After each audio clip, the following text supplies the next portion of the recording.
Magawa tayo ng patty sardines. Wow! No! Oh yes.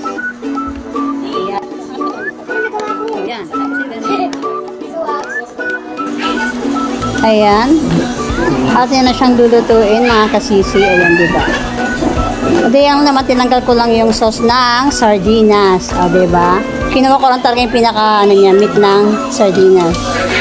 Nilagyan ko siya ng itlog, and then chicken fry, tapos ng kutsarang harina. Ayan, konting pamintang durog para mawala yung dansa niya.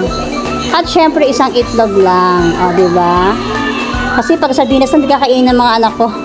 Ayan, at isa lang nilang akala nila fried chicken. Diba? Sabi ni Nadia, lasang chicken daw. Diba? Ayan, natapos na ako magluto. Kakain na kami. Thank you for watching, mga kasisi.